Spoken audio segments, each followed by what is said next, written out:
Hello everyone, and welcome back to Stories for Sleep. Tonight, we're diving into a chilling tale that will unfold across 3 parts, each one drawing you deeper into the mystery. In this story, strange things begin to happen when an unsuspecting traveler stumbles upon a forgotten town. But as secrets come to light, the line between reality and nightmare starts to blur. So, dim the lights, get comfortable, and prepare yourself for part 1. Walking the line. I awoke in a standing position, my eyes suddenly shooting open and my legs weakening as I began to stumble. I panicked as I felt myself falling forward, instinctively reaching out to grab the nearest thing to hand, which happened to be the shirt of the guy standing in front of me. "Watch it, buddy," he exclaimed in annoyance, although the mystery man did take hold of my arm and shoulder before helping me to steady myself. "Are you okay?" he asked sympathetically. "Yeah, I think so," I replied through trembling lips, as I tried to get my bearings. "Well, just keep your cool," he instructed, "and, whatever you do, don't step over the white lines." I didn't understand what he meant, but then I adjusted my eyes and surveyed the scene around me, and what I saw was a vision of hell. I hadn't seen the face of the man who'd helped me, but when I looked up, I could make out the back of his head in the darkness and realized he'd turned around after assisting me, now facing forwards. Darkness was all around me, but there was a dim illumination on the ground which I stood upon, 2 lines of white light about 3 feet apart, one to the left of me and the other on my right. I remembered what the man had told me a moment earlier, warning me not to step outside of these lines. I didn't know what he meant, but somehow realized this was probably good advice. I creaked my head to one side, looking over the shoulder of the man ahead and seeing a line of people standing in front of him, a long, single file queue of shadowy figures stretching for several hundred yards up what appeared to be a slight elevation. All stood within the 2 white lines which seemed to operate like some kind of emergency lighting, and at the top of the queue of unidentified figures was a doorway of bright, almost blinding light, a literal beacon in a sea of darkness, inviting, comforting, and offering a glimmer of hope in what otherwise seemed like a dangerous situation. I didn't understand what this place was or why I was here, but in that moment, I believed the shining white light ahead was my salvation. There were dozens, maybe hundreds of people standing in the queue in front of me, and I couldn't move past them without stepping outside of the white lines. I shook my head, experiencing an almost crippling anxiety as my mind raced to make sense of this inexplicable situation. I opened my dry lips and struggled to speak, addressing my fearful question to the anonymous man in front of me. What is this place? How did we get here?" He didn't turn his head to face me, but the man did respond. "You see the white light at the front of the line?" he asked in a surprisingly calm voice. "Yes," I confirmed nervously. "Well, look behind you," he instructed. I was terrified but needed to know the truth, and so I turned my head, making sure to keep my footing and stay within the lines as I did so. Directly behind me stood a woman about 5 foot 5 inches tall. I could barely make out her features in the dark, but, in any case, her head was down, and it appeared she was unconscious. She was sleeping whilst standing up, just as I had been only moments before. I guess this was the same for every person in the line, and that we'd all been unconscious when they brought us here. But who had done this to us, and why? I decided this was a question for later. I suppose I should have paid more attention to the sleeping woman behind me, and if I'd done so I would surely have recognized the young lady. But my attention was drawn to the scene beyond her. I soon realized I was standing in the middle of a long queue which stretched back for at least several hundred yards and sloped downwards, and at its end was the polar opposite to the light before me. At the very bottom of the line was a swirling vortex of crimson red, a terrifying portal to God knows where, so vile and sinister that I couldn't bear to look upon it for more than a few seconds. If the light before us offered hope and salvation, the blood-red whirlpool surely represented doom and despair, and the mere sight of it chilled me to my very bones. I turned back around, muttering a profanity under my breath as my body shook. "It gets worse," the man in front said ominously. "Look ahead." I creaked my head once again and saw a terrifying scene unfolding. I guess another man had suddenly woken up like I had, But he didn't react well to his surroundings. I watched in awestruck horror as the darkened figure stumbled, swearing as he put his foot forward and stepped outside of the white lines. Someone else in the queue tried to stop him, reaching out to grab the disorientated man whilst shouting, "Don't do it, man. We can't leave the queue, no matter what." But the well-meaning person's efforts were in vain as the man he was trying to save ignored the warning, slapping his hand away whilst shouting, "Get away from me, you damn freak." And then he put both feet across the line on his right-hand side and walked out into the darkness. I say dark, but I could still make out his shape once he was over the line. He was a big guy, over 6 foot in height and well built. I guess he didn't scare easy and thought he could find a way out. But he didn't get far. I guess he was about 10 yards out before they got him. Thankfully, I couldn't see much in the dim light, and it all happened so fast. But the creatures that emerged from the black void were horrifying, imp-like demons the size of grown men, but with eyes which burned a deadly shade of red, and with claws and teeth like those of the deadliest predators. There were 3 monsters in total, and they all roared like lions, moving so rapidly as they surrounded the doomed man and tore at him with their long and sharp claws. Their victim screamed in absolute terror as the monsters ripped his clothes and skin. Next, the horrified man tried to fight and make his way back to the relative safety of the queue, but soon he was knocked over and seriously wounded by a deep slash along his back. Even then he didn't give in, crawling along the hard ground as he desperately cried for help. Not one person attempted to reach him, however, as all remained frozen to their spots. And of course, he didn't make it. A moment later, one of the demons grabbed him by the legs, pulling his body away from the line as he screamed and tried in vain to dig his nails into the ground. Before long, the monsters and their victim disappeared into the darkness. We could no longer see them, but we did hear the vicious attack reaching its horrifying conclusion. The doomed man screamed louder as his predatory attackers growled with sadistic glee. And then I heard the appalling sounds of skin ripping, bones cracking, and finally what I can only assume was the noise of the monsters feasting on his still warm flesh. What the fuck?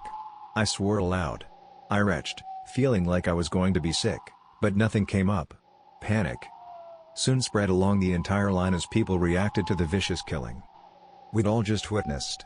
Some deteriorated into screaming hysterics whilst others fell into themselves, whimpering or quietly praying under their breath. But all were in agreement on one point: we must not step outside of the white lines.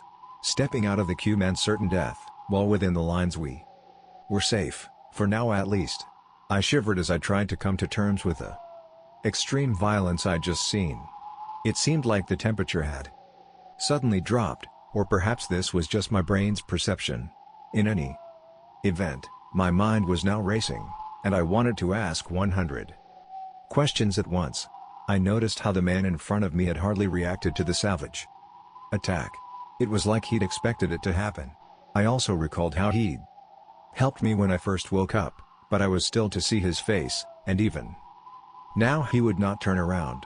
He'd been the one who'd warned me about the rules, and that simple advice had probably saved my life.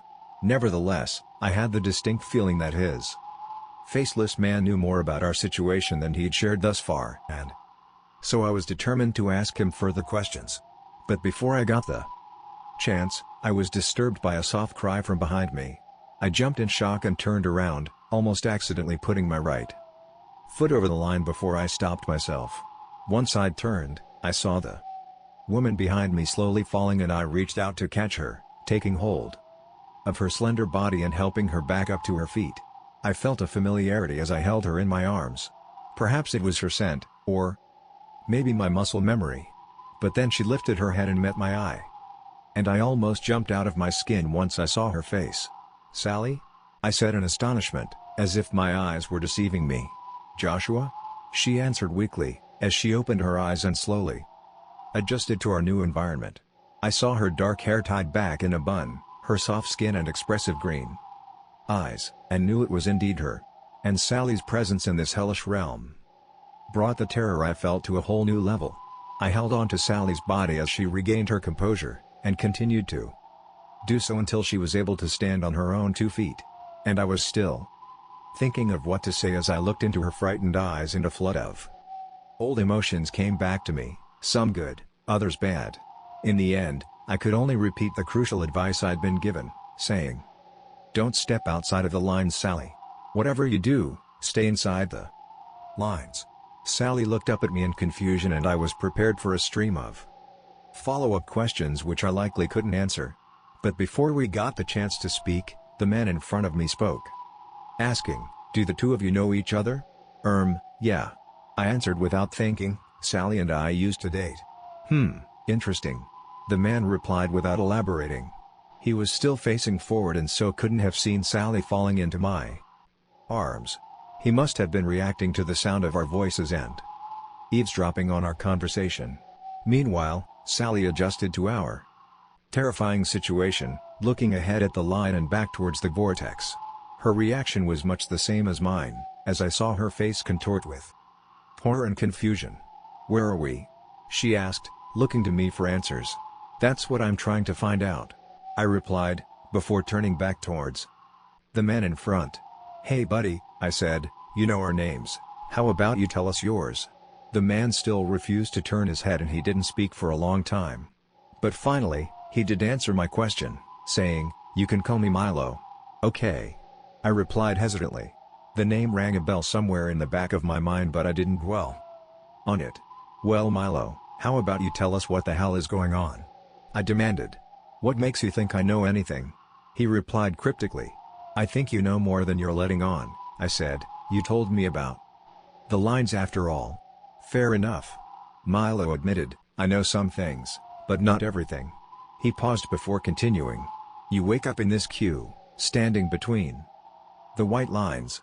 You know what happens when you step outside of them." Sally didn't, not yet anyway. I was grateful she'd been spared the sight of the savage killing. "What are those things out there?" I asked, although a part of me didn't want to know the answer. Milo shrugged his shoulders but still didn't turn around. "Can't say for sure," he said. "They could be demons, monsters, aliens, or genetic mutations. In the end, it doesn't really matter, does it? I know they dwell in the darkness all around us, and they see everything. For whatever reason they can't step inside of the lines. We're safe from them as long as we stay in the queue. But, if we enter their domain, they'll slaughter us." Without hesitation, I turned to Sally, seeing the fear in her eyes. That's a look I hadn't seen in a long time and hoped I would never witness again. I put a hand around my ex's shoulder to comfort her, but she pushed me away, and I was forced to remember why we'd broken up in the first place. I put this to the back of my mind, however, instead focusing on my inquisition of the faceless man in front. "So, we're trapped here?" I asked fearfully, the desperation now evident in my voice. "Oh no," Milo answered in an almost flippant tone, "I'm afraid you don't understand. The queue won't remain stationary. When the trumpets blow, we move forward, one at a time." When the trumpets blow. What the hell did that mean? I thought about it for a moment before I realized the implications of what Milo was saying. "You mean we move towards the light?" I asked hopefully. I knew little about our situation, but surely the white light at the top of the queue was our chance at salvation. "Yeah, that's what happens. But there's a catch," Milo said. "What do you mean?" I demanded in angry frustration. "You'll find out soon enough," was Milo's typically evasive response. I opened my mouth to speak again, but then I heard it. The trumpets, blaring from God knows where, a deafening and terrifying sound which blasted out from the darkness, seemingly surrounding us on all sides. Both Sally and I collapsed down to our knees, covering our ears with our hands in a futile effort to drown out the awful din. I felt the pressure building inside of my skull and thought my head was going to explode, but thankfully the trumpets stopped after a few moments, and then the line started to move. I looked forward and saw the figure at the front of the queue stepping into the light, his dark silhouette immersed as he raised his arms and cried out in glorious ecstasy, gladly allowing the portal to transport him to another realm. And with that, he was gone, freed from this nightmare and surely now safe from the monsters which dwelt within the stark hellscape. "Wow," I expressed in amazement. "But, Like Milo had warned us, there was a catch. Suddenly we heard a blood-curdling scream from behind us, a cry of abject terror emitted by somebody in mortal danger. I swiftly turned my neck, seeing how Sally was already facing in that direction. My eyes widened in terror as I saw the man at the back of the line, his body being physically sucked into the swirling vortex of crimson red. He continued to scream as his legs were pulled inside, and soon he was up to his waist, reaching out desperately and digging his nails into the frozen dirt beneath him. "Please. Please help me," he cried. There was a woman ahead of him in the line and, to her credit, she did try to help. Reaching down, she grabbed his hand tightly, but the pull of the hellish vortex was too great. Within minutes she lost her grip upon him and the man was sucked through the portal. I remember the look on his face the second before he disappeared into the abyss, his eyes so wide and his mouth frozen in a silent scream. And then he was gone. The middle-aged, slightly overweight woman who'd tried to save him suddenly cried out, as something inside of her just broke. "I can't do this. I can't be here," she exclaimed. And, before anybody got the chance to stop her, the frightened woman did the worst thing imaginable. She stepped over the white line. There was nothing we could do but watch as the poor woman attempted to run into the darkness. Inevitably, she didn't make it far. The attack didn't play out like the previous time. She wasn't set upon by a gang of savage monsters but instead confronted by a single creature which suddenly emerged from the black abyss to block her path. The woman just froze, stopping dead in her tracks as she stared into the monster's burning red eyes. She was seemingly unable to flee or fight, as if the beast had her under its terrible spell. My jaw dropped as I observed the unreal scene. For a moment I naively thought she might be okay and that the monster would actually let her live. But then, in a single rapid and brutal action, the beast raised its muscular arm and thrashed out with its claw, easily cutting the woman's jugular wide open. She grabbed at her throat as blood poured from the gaping wound and soon collapsed heavily to the floor. Her body continued to thrash as she choked on her own blood, but a moment later and the beast leaned down and grabbed hold of her hair, dragging the slowly dying woman into the darkness. "Oh my God!" Sally cursed under her breath. And I couldn't utter a word. This was the second person I'd seen slaughtered by the monsters stalking the shadows, but it didn't get any easier. Frightened murmurs and the occasional scream went along the line as all present reacted to the horrors we just witnessed. Those who hadn't seen the deaths firsthand no doubt heard about them from their neighbors in the line, and the panic spread like wildfire. Still, I noted how Milo had not reacted at all to the bloodshed. Still, I reckoned he must have eyes on the back of his head, and perhaps he'd seen it all before. Nevertheless, our mysterious companion was able to provide an explanation of sorts. "That's the catch I was telling you about. They let one person pass into the light whenever the trumpets sound, but there's a price to pay. One goes into the light, and the vortex takes one from the back of the line. That's the way it works." Suddenly I felt cold all over.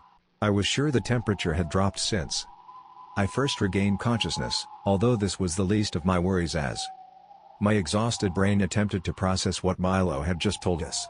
I'm sure Sally was doing the same, as she remained silent for the time being.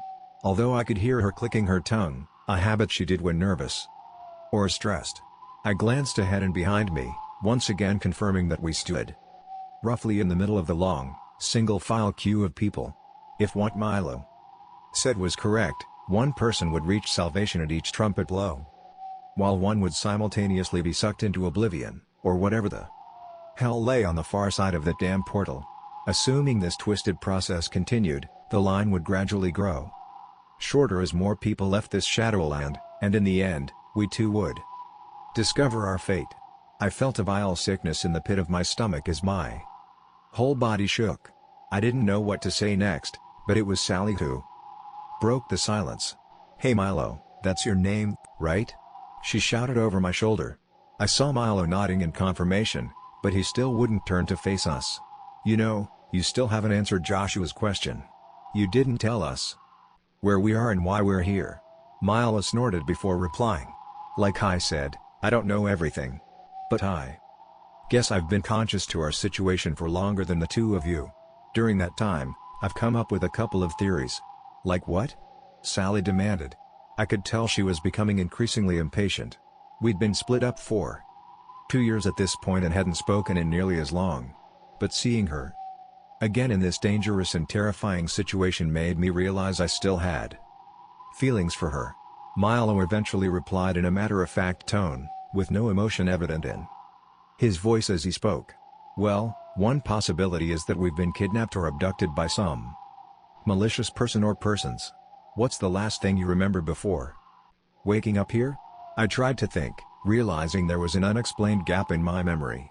I remember driving, I said uncertainly, and then everything went black. This didn't make sense. Had I been in an accident? If so, why didn't I recall a crash or collision? I have the same memory, Sally muttered nervously. I glanced back at her in confusion, only to find she wouldn't meet my eye. This revelation confused me even more. Sally and I hadn't been together. We hadn't even seen each other in 2 years.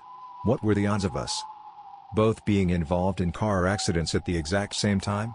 And all this talk reminded me of the incident which had led to our breakup in the first place. I'm sure Sally was thinking the same thing, but we both promised to never speak of that night again. So, if we were abducted, then who has us? Sally continued, and why are they doing this to us? That's the $1 million question. Milo replied, it could be aliens, I reckon. Or maybe it's the government running a psychological experiment. Or some sick billionaire who tortures people for fun. But of course, there is another possibility, one which is more supernatural in origin. I stared at the back of Milo's head in astonishment, irritated that I couldn't see his face and tell whether he was serious or not. There was a tense pause while I waited for Milo to elaborate, but to my surprise, it was Sally who spoke up next. You mean that we're dead, she said ominously, that every person in the line is deceased and trapped between heaven and hell? Her chilling words hung in the air as we considered the terrifying inference. It's a possibility that's occurred to me, Milo responded dispassionately, breathing life into the horrific theory. So, if we really are dead, Sally continued, the white light means salvation, while the whirlpool means eternal damnation. Milo didn't answer her question, but the conclusion Sally had come to seemed like an obvious one. Still, there was something which I just couldn't understand. But the people at the front of the line are guaranteed to reach salvation, while those at the rear will surely get sucked into hell, I exclaimed. Why are some saved, and others doomed? I waited for an answer, but a moment later and the trumpets sounded once again, forcing us to cover our ears and making further conversation impossible. And of course, the whole ritual played out again, as a solitary figure gladly walked into the light while the poor sap at the rear was pulled into the whirlpool, screaming in abject horror as the vortex took him. The line had become slightly shorter, and it was now clear to everyone standing in the queue what was going on here. The fear in the icy cold air was palpable, and soon the line behind us descended into panic and chaos.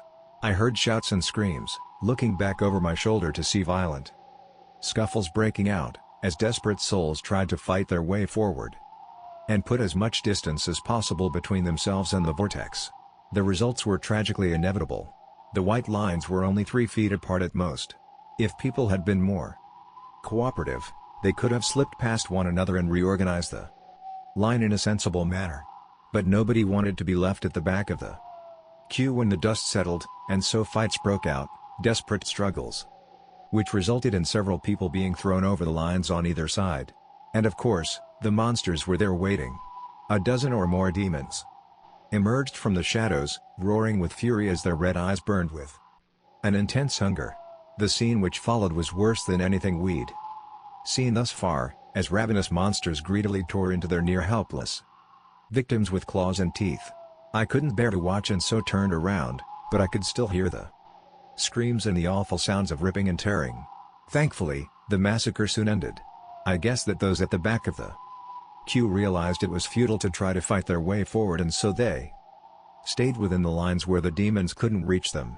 But suddenly a horrifying thought crossed my mind, and I turned to speak with my ex-girlfriend, Sally, who is standing behind you. I asked in a panic.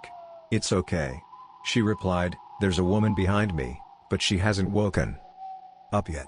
Her head's down and her eyes are closed." I breathed a sigh of relief, thinking that Sally was safe, for the time being. At least. "What about you, Milo?" I said, addressing my question to the faceless man ahead of me. "Don't worry about me," he replied firmly. "I know how to look after myself." I had little doubt this was the case, and of course, Milo was ahead of us in the queue. None of us said anything for a time, but once again our attention was drawn to the front of the line where there was an unexpected and gut-wrenching development. We heard the sounds of an argument from the two people at the head of the queue, a man and a woman, by the sound of their voices. Their conversation was muted at first but soon grew louder, enough so that we could hear from a couple of 100 yards away. I don't know whether the two knew each other outside of this hellscape, but they were having a heated discussion, with the man wanting to take action and the woman being against it. Finally, the man cried out in defiance, shouting, "Screw it. I'm not waiting a moment longer. I'm going through." With that, I saw the man charging towards the white light, determined to make it into the portal. But what happened next was horrific. The man didn't pass through a porous membrane like the others. Instead, he charged into a wall of flames, screaming in total agony as his skin and flesh burnt fiercely, as within seconds he was engulfed by the unholy inferno, his body reduced to mere ashes. The man's female companion yelled out in grief, and the rest of the line fell into a chilling silence. "We've all got to follow the rules," Milo muttered solemnly. "There are no shortcuts." For once I understood what he meant, and my jaw dropped when I considered what had just occurred. The man at the head of the line had suffered an agonizing, fiery death, and all because he was impatient. If only he'd waited until the trumpets blew, he would have safely crossed over to paradise. Slowly but surely, the line moved forward. We were now one step closer to salvation, but no one was likely to make the same mistake. Nevertheless, the situation continued to develop in an unexpected way. We heard muttered chatter from all along the line, dozens of separate conversations but which surely related to the same topic, survival. And then something extraordinary occurred. People began to swap places in the queue voluntarily, carefully pushing past each other whilst ensuring that nobody stepped outside the lines. There weren't many changes to the pre-arranged order, but there were some, and these transfers were apparently done after mutual agreement and without the threat of violence. I was astonished, particularly when I saw the bald-headed man who now took the unenviable position at the very end of the line. But he did not seem afraid of his imminent damnation. Instead, he sat down cross-legged on the cold ground, his form illuminated by the burning red of the vortex. I watched as he closed his eyes and remained perfectly still, as if in a deep meditation. I couldn't understand why at the time, but he seemed to have accepted this fate. And with that, the ominous trumpets blared, drowning out all other sounds. As the now familiar cycle played out once again. I guess the woman at the top of the line had recovered from seeing her male companion burn alive, because she slowly and carefully stepped into the light and safely passed through to the other side. And meanwhile, the bald-headed man at the rear maintained his monk-like composure right to the very end. He didn't fight or even scream when the vortex sucked him in, and his limp body disappeared into apparent oblivion. I shook my head in disbelief. It was clear that something significant was happening here, but I couldn't quite put my finger on what it was and how it impacted on us. But Sally was quicker off the mark, which I suppose I should have expected. She'd always been smarter than me and knew how to cope in a crisis situation. I'd learnt as much during the incident 2 years before. Still, as well as I thought I knew my ex-girlfriend, I never could have predicted what she'd do next. "Hey Milo, how are you holding up?" she said suddenly. I looked over my shoulder in confusion, only to see my ex giving me a knowing look. I'd seen that look before and knew what it meant. Sally wanted me to trust her and keep my mouth shut, and so this is what I did. I suspected she wanted Milo to turn around so she could make eye contact. But by now I knew this wouldn't happen. For whatever reason, our mysterious new friend was determined to keep his eyes facing forward. "I'm doing just fine," he answered, A response which struck me as odd. "Why do you ask?" Sally seemed frustrated by Milo's reply, but she persevered nonetheless. "Well, I feel like the three of us are in this together," she said, "but we know nothing about you, Milo. As you know, Josh and I were in a serious relationship. Things didn't work out, but we're still close. And we share custody of our son." I spun around in shock, opening my mouth to challenge my ex. But, when I did so, she shot me a hard look and raised a finger up to her lips, silently telling me to stay quiet and go along with this. Obviously, Sally was lying. We never had a child together. We talked about it, but our relationship ended abruptly soon after the incident, and our dreams of having a family died at the same time. But now Sally was claiming we had a son together. I didn't understand why. She'd made up this fictional child, but I soon found out. "You have a son?" Milo asked hesitantly. "Yes," Sally replied without delay. "His name's Kevin and he's 2 years old. A real rascal sometimes, but he's as sweet as punch." I was shocked by how deeply invested Sally was in this lie she'd manufactured from thin air. It was frightening how she was willing to add details to make it sound more convincing. I was driving to pick Kevin up from my parents' house when all this happened. "I just hope he's not too upset and wondering where his mummy is." She let this sentence hang in the air for a moment, I guess for the maximum emotional impact. I couldn't bear to look at my ex-girlfriend and didn't wish to be part of her deception. And yet I couldn't bring myself to speak out against Sally, because I realized I still owed her a massive debt. Milo hadn't responded verbally to Sally's words, but she eventually followed up with a question. "Do you have children, Milo?" she asked purposefully. Milo's reply surprised me, because his usual cool demeanor broke down, and he suddenly became upset and angry. "No," he spat, "I never had any kids. My wife and I wanted to, but we never got the chance." I think Sally was taken aback by his emotional response, but she soon regained her composure and continued with her ruse. "I'm really sorry to hear that, Milo," she said, in what I knew was mock sympathy, "but we do have a baby boy, and, in a situation like this, don't you think parents should get priority?" All of a sudden I got it. I guess I was slow to understand what my ex was doing, but Sally always said I wasn't the sharpest knife in the drawer. Milo was in front of both of us in the line, so he would reach the safety of the light before we did. We might survive either way, but Sally was hedging her bets, trying to get Milo to voluntarily switch places so a loving parent could survive and get home to her child. I guess this lie was meant to help me as well, but I still didn't like it. We'd told too many lies already, and there had to be consequences for our deception. Nevertheless, I didn't say a word, instead waiting for Milo's response. But, before he had an opportunity to answer, the trumpets sounded once again. As we covered our ears, the familiar pattern took place before our eyes, with one figure stepping into the light and another getting sucked into the vortex. In the aftermath, an individual broke from the line and stepped into the shadowy kill zone. I was shocked to see this figure was little more than a child, an adolescent boy with wild terror in his eyes. I didn't see whether the kid was pushed or if he ran, but he was quick on his feet and seemed determined to make a break for it. Inevitably, a gang of 3 bloodthirsty demons emerged from the shadows and grasped out at the kid with their claws, but amazingly the kid dodged all of them, making it past the trio of monsters and sprinting into the darkness. He disappeared from sight, and for a brief moment I thought he could actually make it to safety, but then we heard a blood-curdling scream, closely followed by the cracking of bones and the ominous sound of a huge beast biting into flesh, and I realized that the kid had fallen victim to some yet unseen horror lurking in the shadows. My heart sank in that moment, but Sally's devious plan was still very much in play. Milo predictably didn't react to the kid's violent death, but he did recall the conversation we were having before the trumpets sounded. "So, you think you should go ahead of me because you have a kid?" he asked, his voice returning to his characteristic, emotionless tone. I remained silent, but Sally spoke up on our behalf. "Frankly, yes. I don't want to be brutal about it, but we deserve the chance to see our boy again. But if we really are dead, Then what difference does it make? Milo blurted out.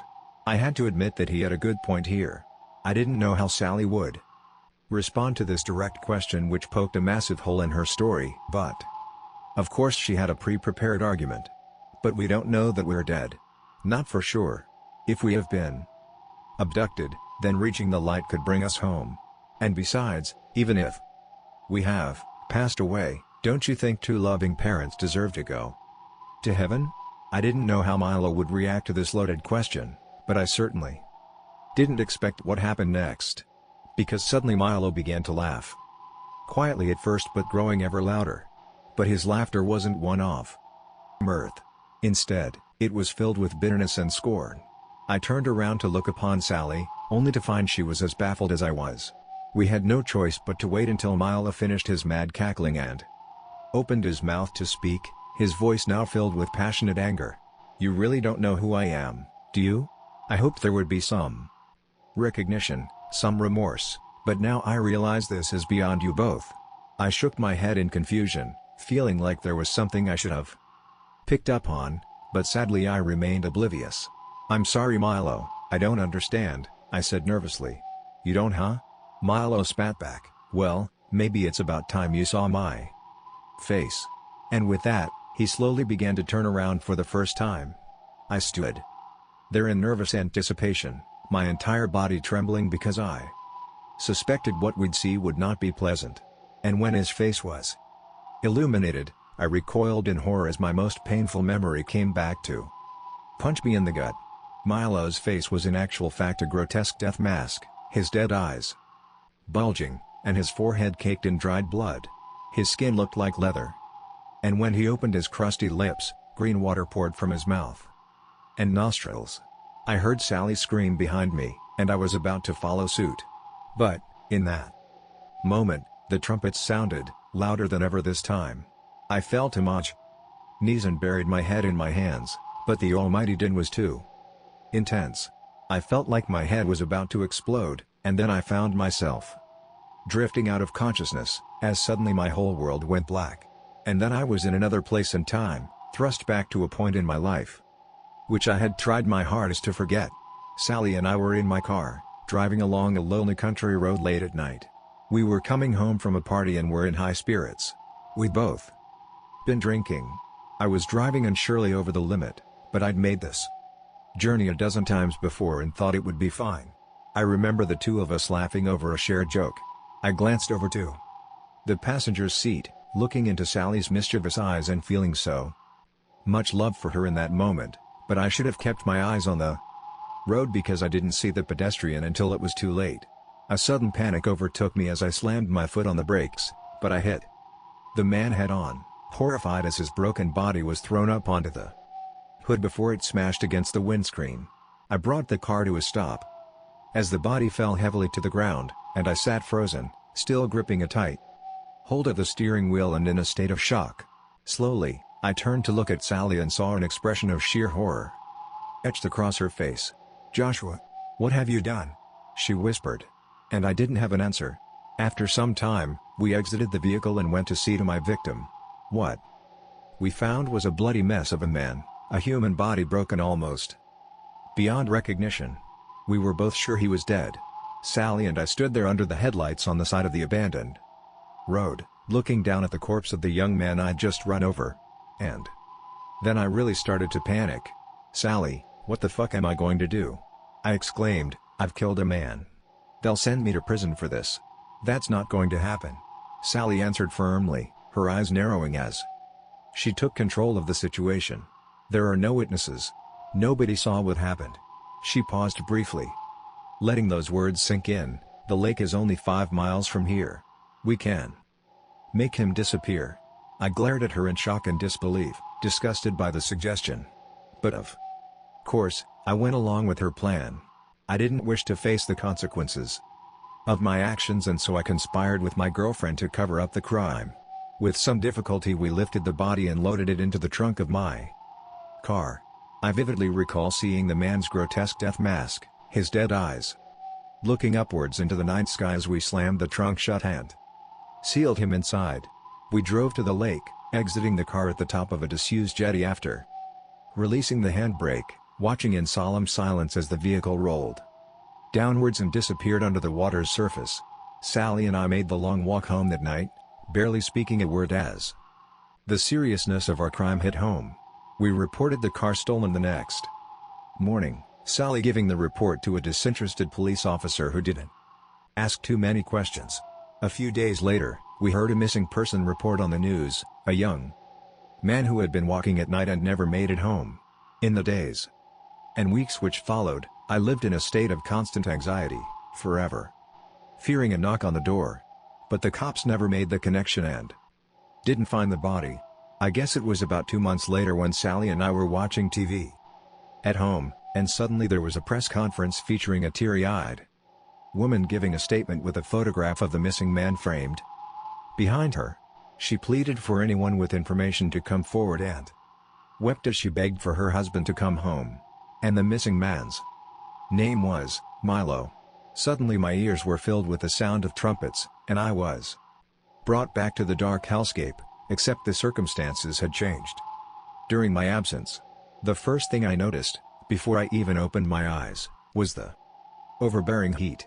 Before, this place had been ice cold, but now the opposite was true. And simultaneously my nostrils were filled with an awful stench of sulfur and burning flesh, making me retch in disgust. But when my eyes opened, I almost jumped out of my skin, and I started to stumble until a pair of arms grabbed me and held me up. "Remember the rules," was what she shouted in my ear, her voice just about audible over the almighty din. "Stay within the lines and they can't get you." That was Sally, and she had a tight hold of me. I glanced into her wide eyes, wondering if she'd experienced the same gut-wrenching flashback I had during our blackout. The look of horror etched on her now drawn face told me she surely had, but this wasn't the reason she was so frightened. The demons weren't in the shadows any longer. They were standing right up beside us, so close that I could smell their foul breath which stank of rotting flesh and see the flesh blood dripping from their sharp fangs. There were half a dozen of the beasts visible on either side of the white lines, appearing like soldiers standing to attention. They didn't make any attempt to attack, but the monsters shot us murderous glares through their burning, red eyes, and they grinded their razor-sharp teeth and clicked their long claws, as if eagerly anticipating the kills to come. But they couldn't get to us, not as long as we stayed in line. And the queue was much shorter now. I guess Sally and I had been out for longer than I'd thought as we relived our past sins, because, whereas the line had once included hundreds of lost souls, now there were only 5 of us. The doorway of white light was right in front of us, while the crimson vortex lay behind us, the 2 gateways competing to drown out the darkness. But the intolerable heat and disgusting stench came from our rear, and I had no doubt that the vortex was a portal to hell itself. In the moment which followed, the terrifying process repeated, as the anonymous figure at the front of the line crossed over and the woman behind Sally screamed as the hellish whirlpool sucked her inside. And then there were only the 3 of us. In all the chaos I'd almost forgotten about Milo. But the ghoul was still facing us, his dead eyes burning with rage as he savored his moment of retribution. "Tell me," he snarled through his rotting mouth, "do you two feel any guilt? Any remorse for what you did to me? For what you took from me?" I struggled to find the words to respond as I experienced a foul, burning sensation in the back of my head. I knew I couldn't hide from this any longer. "Milo," I sputtered, "of course we're sorry for what happened. But it was an accident. You've got to believe that." Milo laughed bitterly once again. "An accident?" he exclaimed in anger. "Was it an accident when you bundled me into your trunk and pushed your car into the lake? Was that a fucking accident?" He paused briefly, his lifeless eyes narrowing. "I was still alive when I went into the water. Did you know that?" I shook my head in disbelief, muttering, "No. That's not possible." "It's true," Milo confirmed with a nod. "I slowly suffocated to death inside of that trunk. And they never found my body. My wife never got closure. Never got to bring me home. And that's all because of the 2 of you." Milo was now beyond fury as he roared and charged towards Sally and I, with his arms outstretched. "Josh! Stop him!" Sally screamed. But he was already upon me, his skeleton-like hands wrapping around my throat in an attempt to throttle me. I fought back with all my might, tackling Milo and shoving him to one side, and of course, he fell outside of the lines. Milo released his grip on my throat as the demons grabbed hold of him, their eyes lighting up with a ravenous hunger as they dug their claws into his flesh. Milo didn't fight or scream when they took him. He merely looked upon us with a sad resignation as they dragged him into the darkness. I glanced down at my own hands in disbelief, realizing that I'd killed this innocent man for the second time. The rest of the demons retreated at this point, cackling cruelly as they returned to the shadows. As I watched them go, I felt an immense guilt eating away at me, and I knew that it should have been me. It was Sally who broke me from my trance, placing a firm hand on my shoulder and forcing me to look her in the eye. "Joshua, are you doing okay?" she asked sympathetically. I shook my head, muttering, "I'm a killer. You did what you had to do, Joshua. You were trying to protect me, but I need your help one last time." "What do you mean?" I shot back in confusion. She sighed deeply, probably frustrated by my lack of awareness. "Come on, Josh, there's only two of us left now. What's going to happen when the trumpets sound?" And suddenly I was up to speed. I was standing in front of Sally in the line, and was closest to the white light of salvation. "You want to swap places?" I said ominously. "You want me to sacrifice myself for you?" I wondered what I thought about this idea. It certainly wasn't an appealing offer. I was terrified by the vortex and whatever hell lay beyond it. Of course I was. But would I screw over the woman I'd once loved to save my own skin?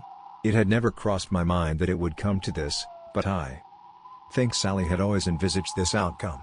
Sally had always been one step ahead, and in the end, she had the words to persuade me.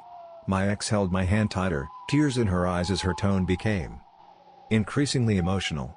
"I know it's a lot to ask, Joshua, but remember, I saved you after the accident. You said you couldn't face prison and I made the problem go away. I don't deserve to suffer for your sins, you know that, Josh." I opened my mouth to respond, but we'd run out of time. The trumpets blared aloud, drowning out our conversation. I needed to make a decision right now, and I went with my heart over my head. In an instant, I grabbed hold of Sally's waist, embracing and kissing her once last time before pushing her ahead of me in the line. The terrible din made any further words impossible. But, in the last moment, Sally smiled back at me gently and mouthed "Thank you." And, as she did so, I remembered all the tenderness and love we'd once had for each other, but I couldn't escape the nagging suspicion that she'd played me. But Sally didn't wait, soon turning her back on me and confidently walking into the light. And then I felt the irresistible pull from behind me as the all-powerful vortex sucked me in. I felt my skin burning and the air leaving my lungs, and then I was gone from that place, never to return. I didn't know exactly what to expect once I regained consciousness and adjusted to my new environment. I knew it wasn't going to be a good place, but my panicked mind was filled with images of burning lakes of sulfur and sadistic demons wielding pitchforks. But the space I found myself in was quite unexpected. I was inside of a car, sitting in the driver's seat. But it wasn't just any vehicle, it was my car from 2 years previous. The same car I'd been driving on the night of the accident, the night I'd killed poor Milo for the first time. And that wasn't all. I was underwater, surrounded by dark, flowing liquid on all sides, with the only illumination coming from the light above the dashboard. I started to panic, struggling to breathe as I desperately tried to open the doors, only to find they would not budge. Next, I kicked out at the windscreen, which was already shattered from the night of the accident, but when I kicked the glass, I discovered it was rock hard and unbreakable. I cried out in angry frustration, slamming my fists on the wheel and hearing the muffled sound of the horn. But then I was taken unawares by a chilling, deep voice from behind me, saying, "I won't bother if I were you. There's no way out." I jumped up and turned around, seeing a dark figure sitting in my back seat. I knew he hadn't been there a second before, and so he'd seemingly materialized out of thin air. The man, if that's what he was, appeared well dressed in a finely tailored tuxedo suit, Seamless white shirt, and black bow tie. But I couldn't see his face as it remained hidden in the shadows. Thus far, he'd only offered me what seemed like advice. Nevertheless, there was something very disturbing about his tone of voice and whole demeanor. And so I guess this mysterious individual was no friend of mine. I felt like history was repeating itself and feared the worst, struggling to speak through trembling lips and asking, "What is this place? Isn't it obvious?" The shadowy figure replied. It was, of course, and I needed to face the grim reality of my situation. "I'm in hell, aren't I? This is my personal hell." The shadow man responded with a slight chuckle before saying, "Certainly not, Joshua. This is a halfway house of sorts. Call it purgatory if you will. Believe me, you'd know if you were in hell." I experienced a wave of emotions in that moment, relief for sure. But, as always, I was confused. "I don't understand," I exclaimed. I was sucked into the vortex. I smelt the sulfur, felt my body burning. "You made an assumption." The man replied abruptly. "Did anyone tell you that one portal led to heaven and the other to hell?" I pondered his words for a moment until the horrifying implication became apparent. "Sally," I exclaimed, "what happened to Sally?" The man sighed before answering. "Sally is somewhere else. Don't worry about her now, Joshua. You won't see her again, not for a while anyway." I gulped, feeling a chill as I thought of my ex-girlfriend and feared for her safety, but it seemed there wasn't anything I could do for her right now. "And what about me?" I muttered nervously, "What will become of me?" There was a lengthy, almost unbearable pause before the shadow man answered me. "I'll be honest with you, Joshua. You've got us in a bit of a pickle. On one side, you committed a heinous sin on the mortal plane, but then you made a noble sacrifice in the Shadowlands to save a woman you once loved. Your sacrifice was futile in the end, but you weren't to know that. We're going to need some time to consider your fate, Joshua. In the meantime you can stay here, in this watery prison of your own making." I experienced a renewed panic and also anger, crying out before I had the chance to think. "No. You can't keep me here. I won't stay." The shadow man's reaction was instant and furious. He leaned forward, allowing me to see his hideous eyes through the darkness, burning crimson orbs which reminded me of the vortex I'd been pulled into. Mesmerizing and yet terrifying at the same time. And when he spoke, his voice blared out like a banshee's wail. "You'll do what we damn well tell you," he screamed. "Do not test me, you wretched mortal. I can make all your worst nightmares come to life." I'd never been as frightened as I was in that moment, not during my mortal existence or even in the Shadowlands. Whatever this entity was, I realized he could inflict suffering upon me that I couldn't even imagine. I had no words to respond, and so I merely grabbed hold of the steering wheel and lowered my head in a meek submission. "Very well," the shadow man said with a smug satisfaction. "Goodbye, Joshua. Until we meet again."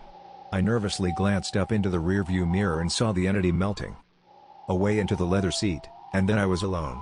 To this day, I remain trapped in this watery grave, staring out at the bottom of the lake which was the scene of my worst crime. I don't know how long I've been here. All I know is that I can't leave, not unless they set me free. I assume the Shadow Man will eventually return to reveal my ultimate fate. But for now all I have is time. I've had what seems like an eternity to come to terms with what I've done. I think about Sally often, and Milo too. Will I ever see them again? I hope so, because when all my sins and regrets are washed away, all I want to do is make amends. Part 2. Breaking the line. I don't know how long I was held in my watery prison. A month, a year, a decade? There was no way for me to measure time. 2 years before my death I committed a terrible crime, and now I was suffering an ironic punishment courtesy of the demonic being who controlled this hellish realm. I'd been subjected to their twisted test, but the results were inconclusive. And so I'd been sent here to a sealed car at the bottom of a dark lake, left to rot while they considered my fate. I'd done everything I could think of to escape this hell, kicking against the windscreen until my leg ached, attempting to tear through the upholstery on the back seat, and trying to dismantle the car's interior with my bare hands. I worked frantically for hours until my hands were raw and bloody, but then I blinked, and everything was back to the way it was. I tried to end it all on a couple of occasions, smashing my head against the dashboard as I sought to crack my skull open. But it didn't matter how severely I injured myself, the same thing happened every time. I could not die, and whenever I regained consciousness, all my injuries were miraculously healed. They say hell is other people, but for me it was the tedium and loneliness. In the end, I gave up on all attempts at suicide or escape, and all I had was my thoughts. I don't know how long it took for my sanity to go. I would stare into the dark waters for hours or even days on end, and I started to see things. Hideous monsters swimming along the bottom of the lake, glaring at me through the darkness with predatory eyes, and hungrily anticipating any opportunity to devour my flesh. There were times I would have gladly allowed the beasts to end me, but the glass between us was impenetrable. Other times I swore I got a glimpse of something in my rear mirror, jumping at the sight of a ghostly face in the back seat. Sometimes it was my ex-girlfriend Sally, other times my victim Milo, and on occasion I saw the dark-suited demon who had banished me here, an entity with swirling vortex-like eyes who scared me more than any other horror. Was I going mad, or were the demons just fucking with me? I couldn't tell. And ultimately I hardly even cared. All I wanted was for this hell to end. But, as time passed, I began to lose hope, fearing that the demons had forgotten about me, and I'd be trapped here for all eternity. Therefore, I can't tell you the shock I experienced when, with a mere blink of an eye, I was transported to another place. My heart jumped as I looked through the cracked windscreen and saw the road ahead. I was still in the car, but the vehicle was no longer at the bottom of that cursed lake. Instead, the car was on an abandoned, narrow road at night, surrounded by darkened forest on either side, with the only illumination coming from the vehicle's headlights. I panicked, fearing I would drive off the road and into a tree. But nothing happened when I grabbed hold of the steering wheel and put my foot down on the brake. I had no control over the vehicle, which appeared to be self-driving. Taking a deep breath, I sat back in my seat and observed my new environment, realizing I was entirely helpless and at the whim of whatever hellish entity had me in their grasp. The car drove for what seemed like miles, the road twisting and cutting deeper into the dark and foreboding forest. I tried to focus on the road, fearing what I would see beyond the tree line, but on occasion I couldn't help but glance into the black abyss. When I did so, I swore I could see shadows moving through the woods. Unidentified creatures with burning red eyes that watched me closely as I progressed through their dark realm. The road reminded me of the line, the queue of damned souls trapped between the light and the vortex. If that had been my first test, was this my second? If not, what the hell was the point of it? I soon got an answer of sorts. My possessed car turned a corner and I came face to face with a horrific scene. There was another car parked on the side of the road, identical to the one I was in. That's not to say it was the same make and model, but rather an exact carbon copy, right down to the cracked windscreen and dent in the hood. My jaw dropped as my headlights illuminated two darkened figures at the rear of the parked vehicle, loading what was clearly a body into the trunk. The first was my doppelganger, an exact double, at first glance at least. And the second figure was Sally, my ex-girlfriend and accomplice in this crime. I was revisiting my worst moment, the night I killed Milo in a drunken hit-and-run and conspired with Sally to make his body disappear. I continued, watching the ghoulish reenactment play out as my vehicle drove past the crash site. My doppelganger and the copy of Sally ignored my car until the last second, when they looked up and met my gaze, their eyes jet black like those of a shark. I turned away in shocked horror, focusing on the road as my car kept on driving. I couldn't look back, but this leg of my journey was almost complete. The forest on the right-hand side of the road gave way to a body of dark water, one which I recognized all too well. My heart sank as I feared the puppet masters would send me back to the lake's bottom, but this wasn't what happened. I spotted a boathouse by the lake's side, with a dim light emanating from within the wooden structure. And suddenly the car came to a stop by the side of the road, about 20 or 30 yards short of the boathouse. I heard a sudden click and was astonished to realize the car's doors were now unlocked. I couldn't quite believe that they were releasing me from my prison, and part of me feared a trick. I wanted time to consider my next move, but the situation quickly deteriorated. I saw movement out of the corner of my eye, turning my head in time to see a large humanoid creature launching itself from the top branches of a tree, unveiling a large pair of wings as it screeched loudly and took flight. The shadowy monster disappeared from my line of sight for a moment, but then there was a heavy crash on top of my car as the creature landed. I screamed as the winged beast shrieked in excitement and started clawing at the roof. The creature was powerful and its claws were more than capable of cutting through metal. I knew it wouldn't be long before it broke through, and I only had one chance. Opening the driver's door with a shaking hand, I jumped out of the car and started to run. I shouldn't have looked back over my shoulder but couldn't help myself. The beast was a winged, gargoyle-like creature with an impressive wingspan, large and pointed ears, and burning demonic eyes. It continued to claw at the car's roof for a moment, unaware that I'd already escaped. But the beast soon realized its mistake, wailing like a banshee as it shot me a murderous glare, unveiled its wings, and took off. I kept on running, sprinting as fast as my legs would carry me. There was only one place I could go, the boathouse. I didn't think I'd make it, but somehow I covered the distance whilst the screeching beast raced towards me. I saw the door of the boathouse lying open and made straight for it. Leaping the last few yards as the gargoyle descended, its claws only inches from my back, I landed heavily on the hardwood floor, darting up and slamming the door shut behind me. I didn't expect this to stop the beast, but to much astonishment I watched through the door's portal-type window as the wailing gargoyle withdrew, flapping its wings as it retreated back towards the treetops. Breathing a deep sigh of relief, I turned around to face a fresh horror as I surveyed my surroundings.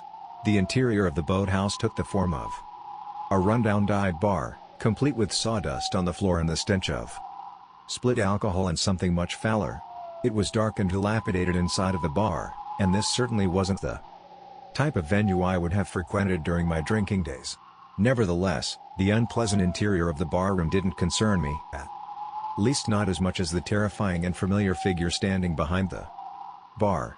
I stood frozen in awestruck horror as I observed the demonic entity casually cleaning glasses behind a blood-red counter and with a bar stacked with label-less green bottles. He looked up when he saw me, his impossible, vortex-like eyes placing me in a trance as I found myself under his dark spell. He formed his lips into a smile of sorts, although it certainly didn't put me at ease. And then he spoke in a deep, almost godlike voice. "Ah, Joshua. I'm so glad you could make it. You must be thirsty after your journey. Let me offer you a drink, on the house of course." I was puzzled by the Shadow Man's words and unconvinced by his supposedly amicable welcome. The last time I'd spoken with this demon, he'd confined me to my watery prison, warning me that a far worse fate could await me. Naturally, I was terrified of the entity and wanted nothing to do with him. I certainly didn't want to accept a drink from this demon. Nevertheless, I was now entirely under the Shadow Man's control, and before I knew it, I was slowly walking towards the bar, my feet moving, even though my brain was screaming stop. I reached the bar but didn't dare to look into the Shadow Man's swirling and bewitching eyes. I kept my head down, focusing on the demon's accumulate dinner suit and bow tie, watching his bony hands as he grabbed 2 glasses and an unidentified green bottle from the top shelf. "Scotch on the rocks. That's your poison, right?" he asked. I opened my trembling lips, struggling to speak in response. I don't." But he didn't give me the chance to finish as he carefully poured 2 glasses of smooth whiskey and pushed them across the bar towards me. "Here you go, Joshua. 1 large whiskey for you and the same for your friend over there." His bony finger pointed to the corner of the room, and I turned to face the figure sitting alone in a darkened booth, his head raised as he stared back at me. My heart beat fast in my chest and my body trembled, but I can't say I was surprised.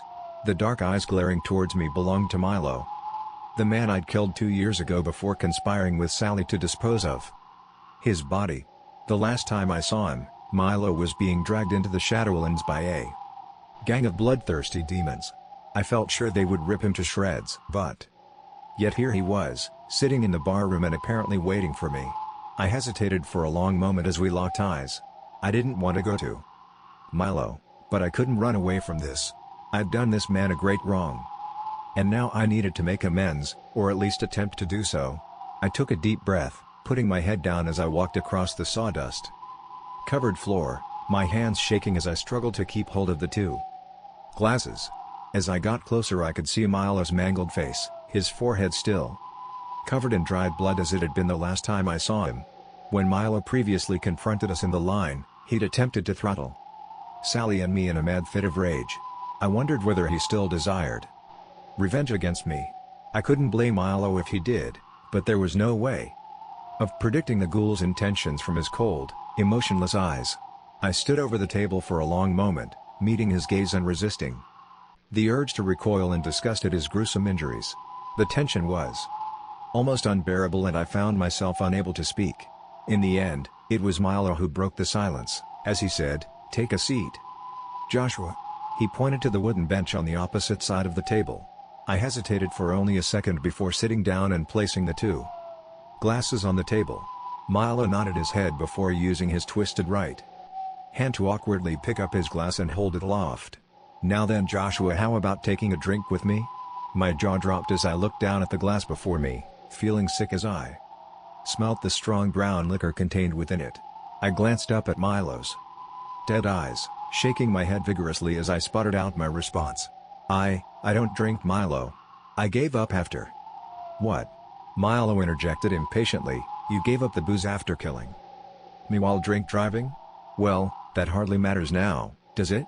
I broke eye contact with the ghoul, struggling to control my emotions as I continued staring at the glass. "I can't," was my pathetic reply.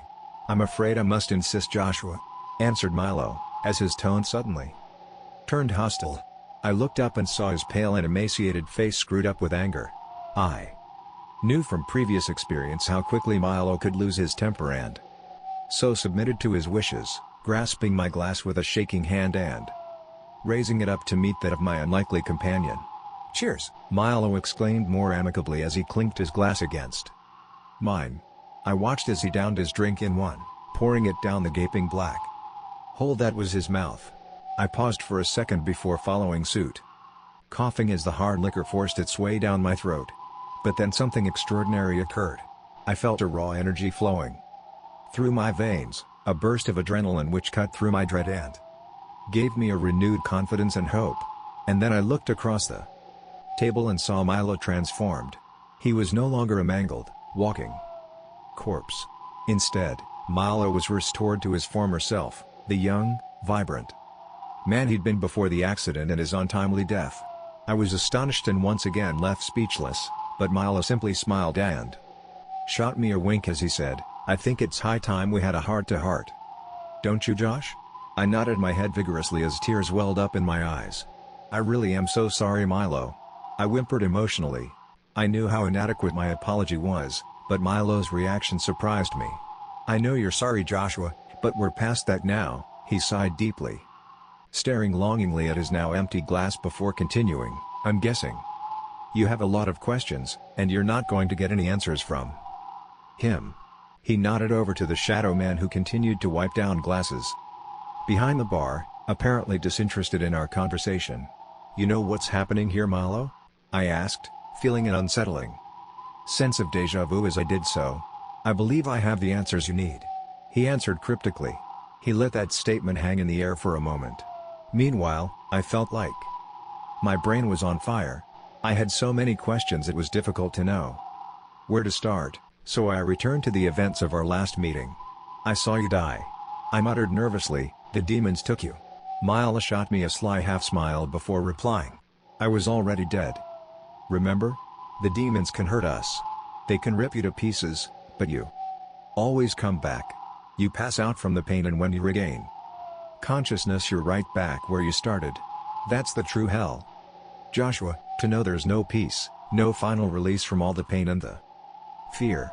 He broke eye contact, looking down at his empty glass and perhaps wishing it would magically refill.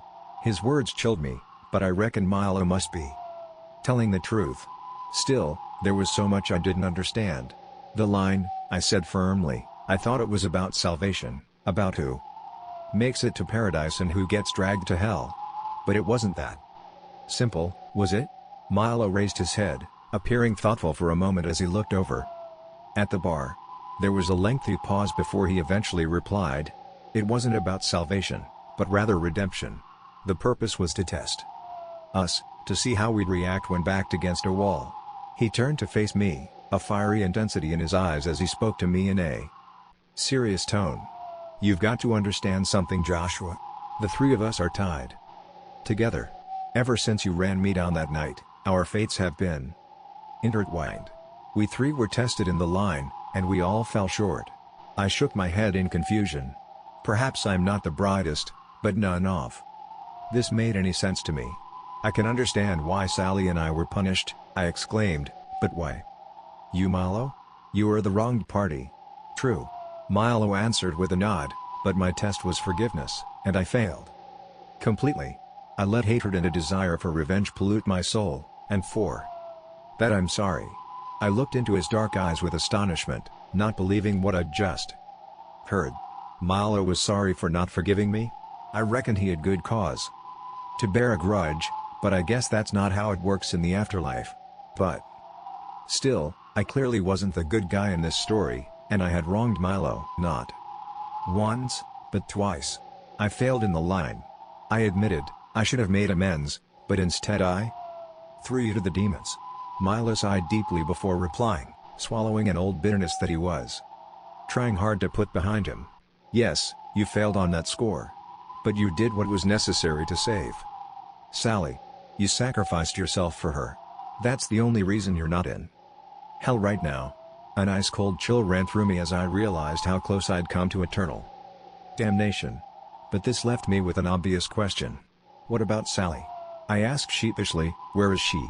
Milo nodded ominously, like he'd been anticipating this very question. "Sally is in a bad place right now, but she's not beyond redemption.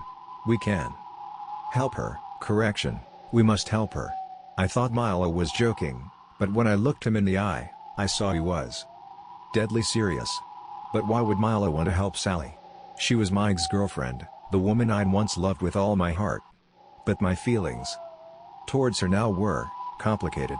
I didn't like the idea of her suffering, but couldn't forget how she'd behaved in the line, playing us both to save her own skin. I thought about concealing this fact from Milo, but there'd been too many lies already. "You know she lied?" I muttered. "She lied to you, Milo." He didn't seem surprised by this revelation, and his reply confused me even further. "Sally lied about some things, but not about everything," he replied. "What do you mean?" I asked in puzzlement. Milo screwed up his face like he didn't understand my question. "You don't remember how you died?" he inquired cautiously. My brain ached as I desperately tried to think. I'd spent so long inside that damned car trying to recall the details of my death. There were fleeting memories, but nothing solid. As hard as I tried, I couldn't fill in the gaps. "I remember being in a car," was my eventual and uncertain reply. "I think I was in an accident?" Milo looked visibly sad in that moment, as if he genuinely felt sympathy for me. "You weren't in a car accident," he confirmed, "but don't worry about that. Now, we've got to go." "Go where?" I asked, as my frustration grew. "Go to get Sally," Milo replied firmly. "She needs our help. And I promise you, Joshua, you'll find the answers you seek on our journey." Suddenly, Milo stood up from his chair and started walking towards the bar, briefly turning his head to look upon me before he proceeded. I continued to sit in the booth, confused and uncertain, but realizing Milo wanted me to follow him. I was frightened by what lay ahead, yet I didn't want to stay here in limbo. I cast a glance towards the Shadow Man, avoiding the swirling orbs he had in the place of eyes. I didn't know whether I could trust Milo, but I sure as hell didn't want to stay here with him. And so, I stood up on shaking legs and cautiously followed in Milo's footsteps. I deliberately avoided the Shadow Man's gaze as I walked, but noted how he casually returned to the menial task of wiping down the bar top whilst seemingly ignoring us both. But, as Milo and I passed the bar, he called out amicably to us, saying, "Good luck, gentlemen."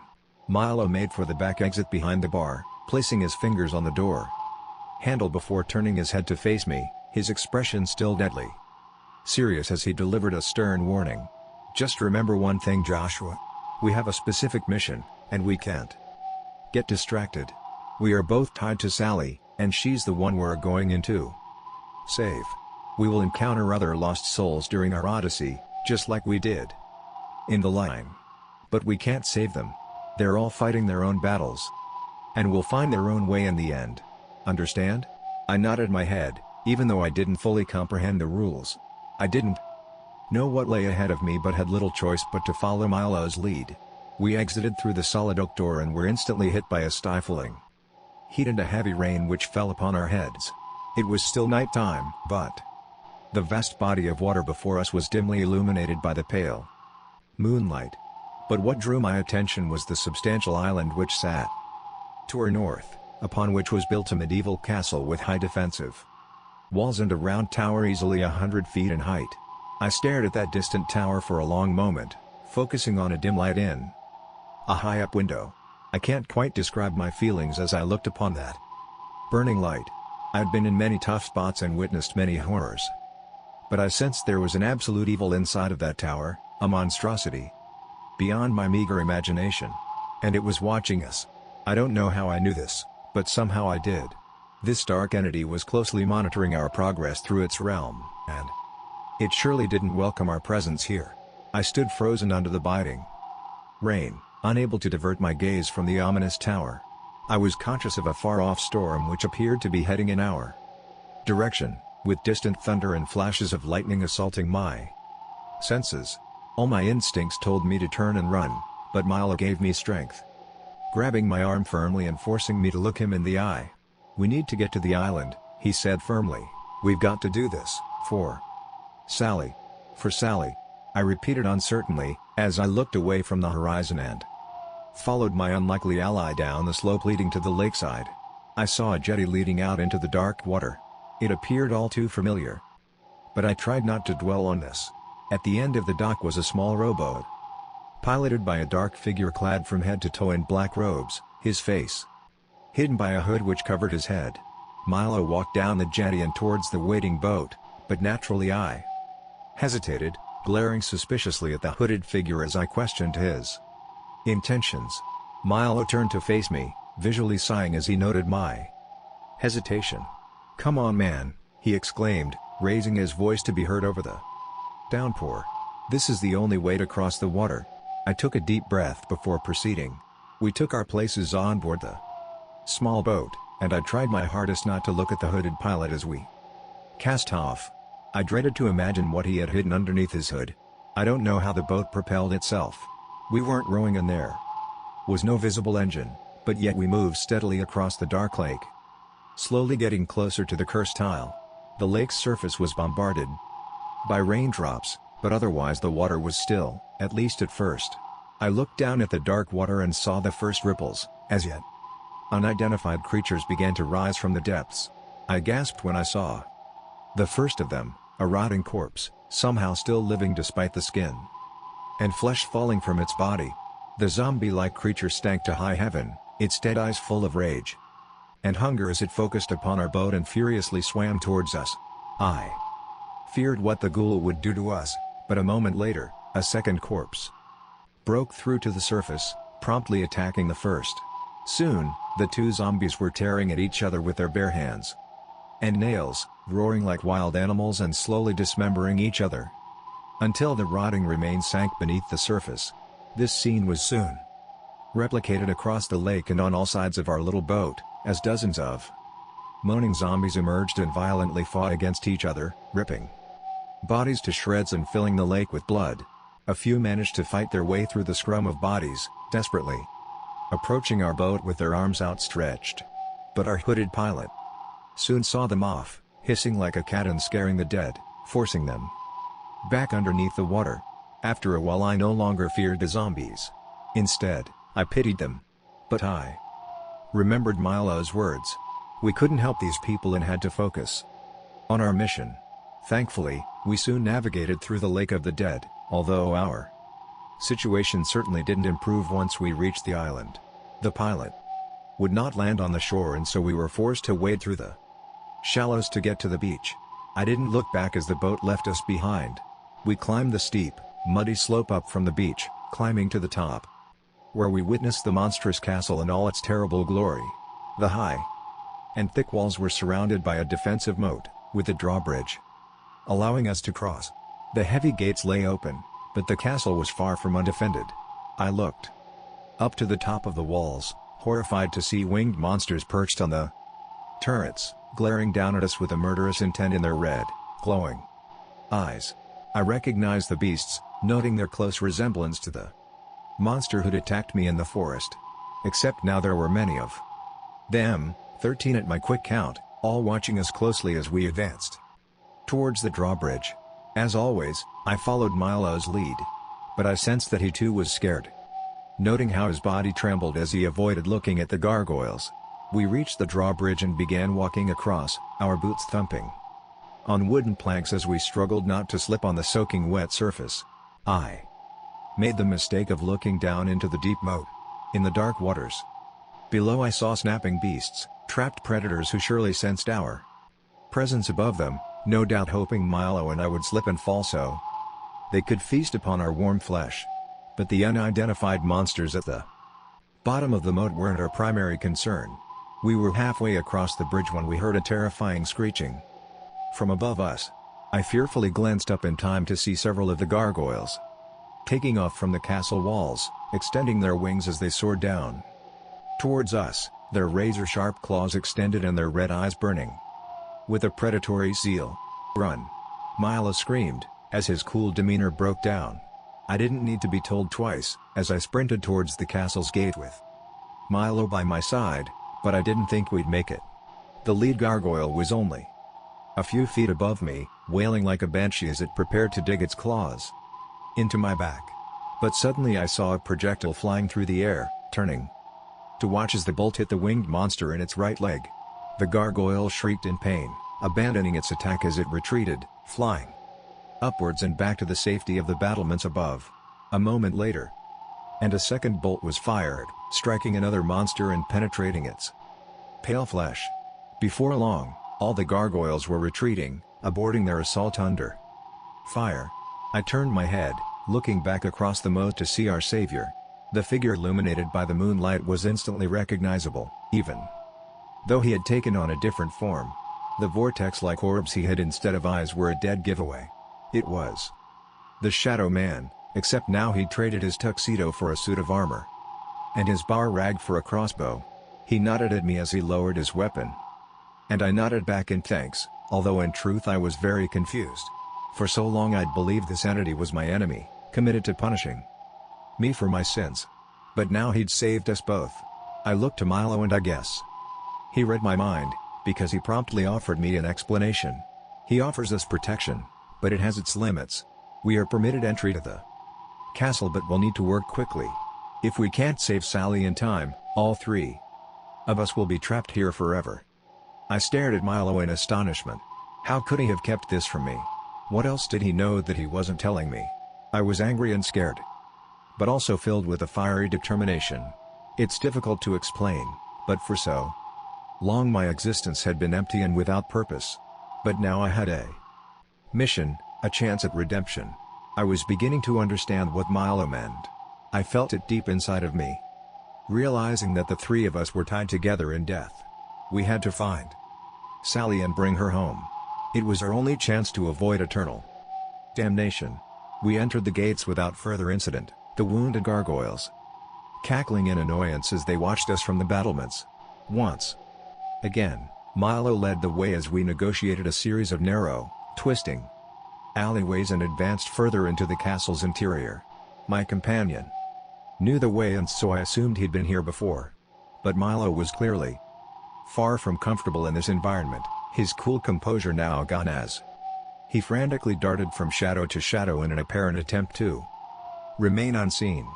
I followed in his footsteps, noting how the rain had become even heavier, to the point where it physically hurt when it hit my skin.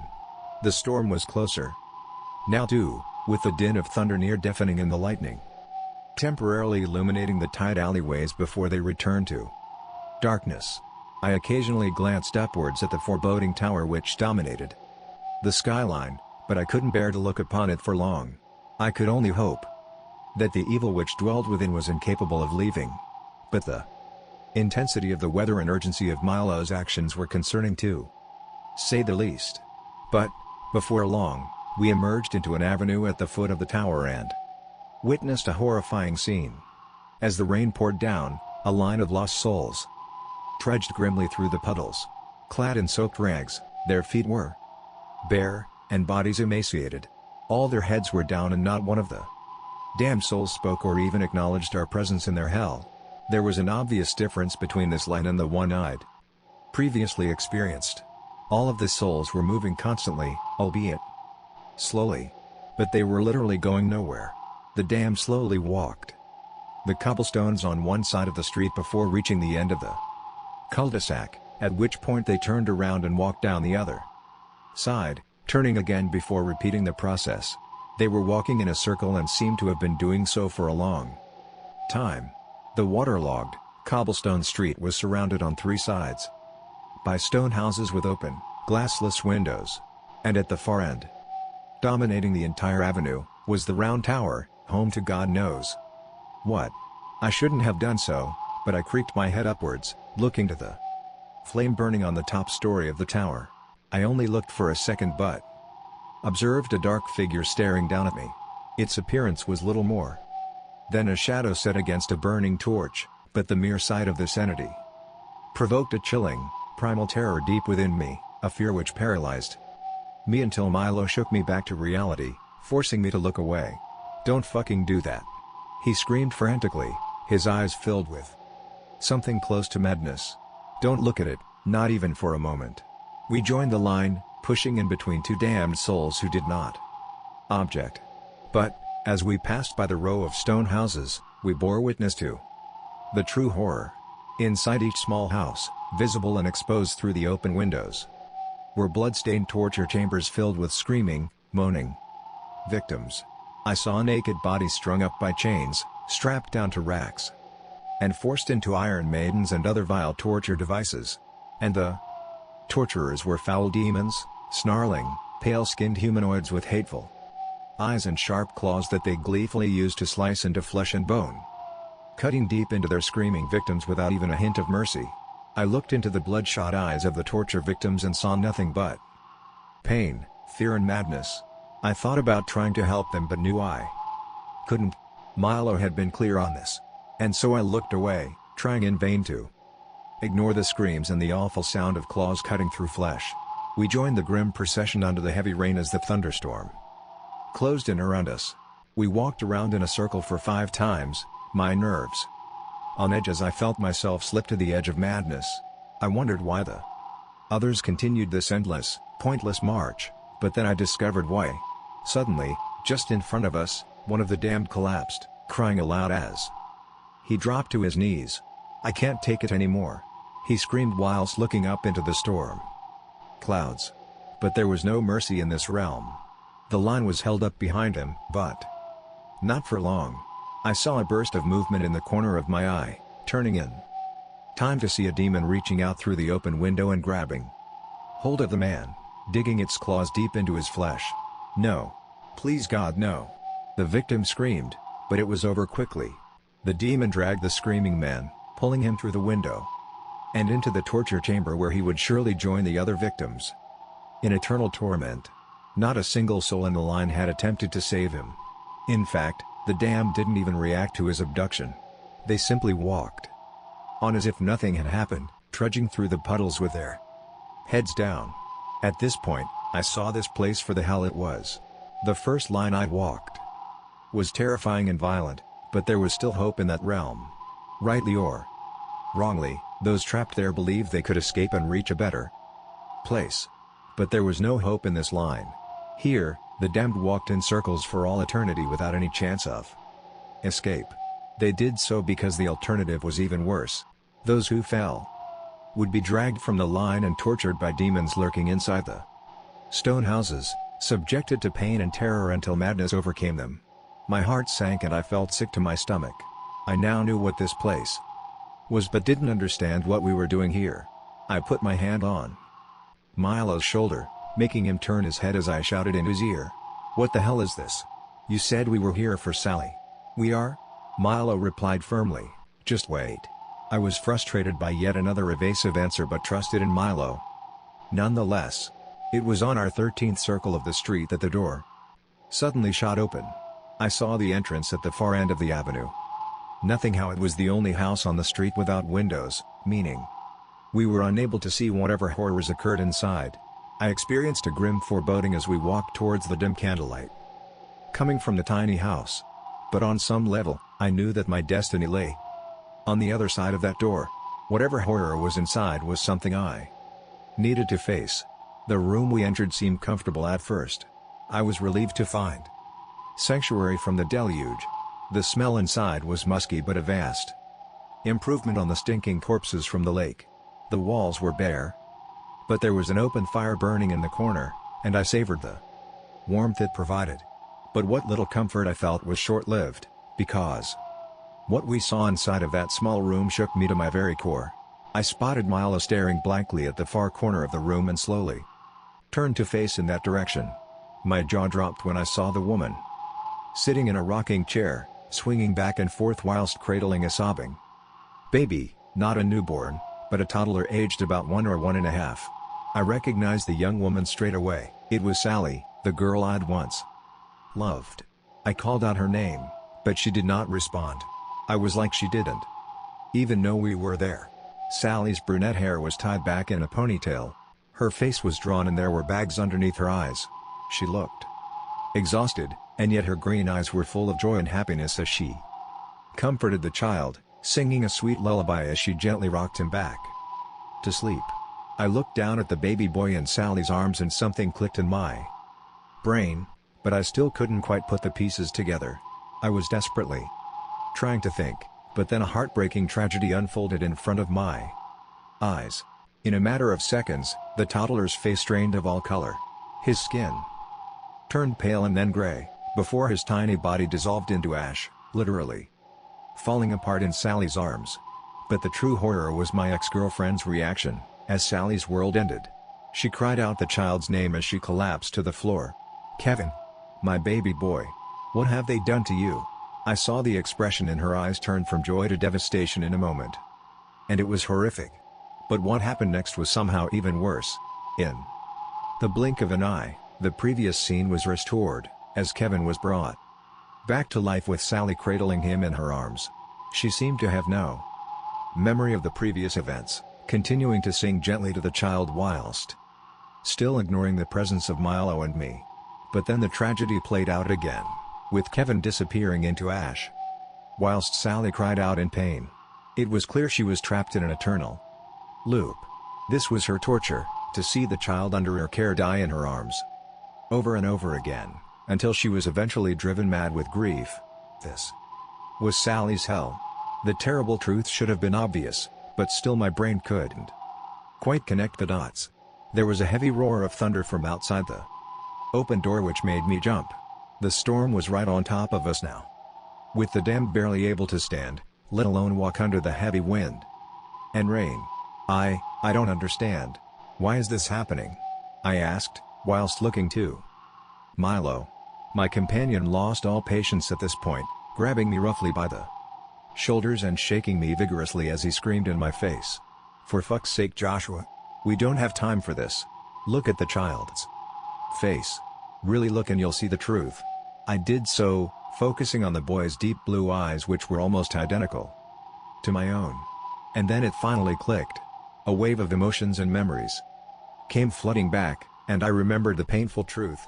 Kevin was my son. Sally had left me 2 years before.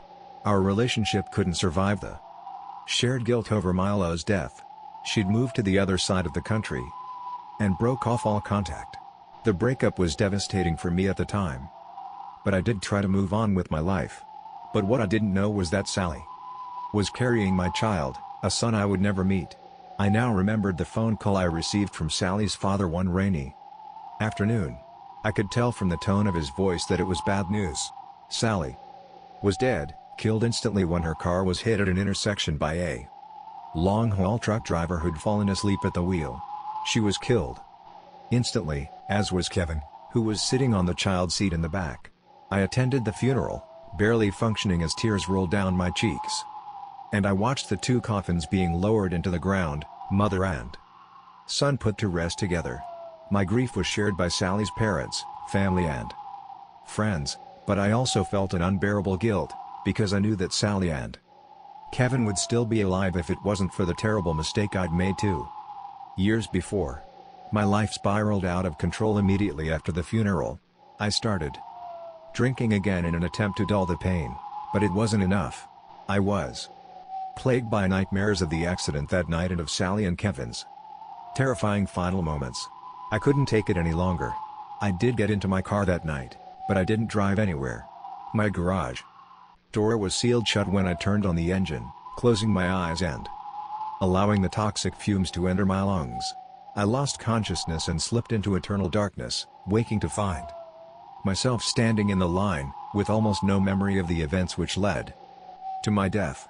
I'd assumed Sally was lying when she spoke about our son, but this was only because I could not remember, as perhaps my brain had blocked out the trauma.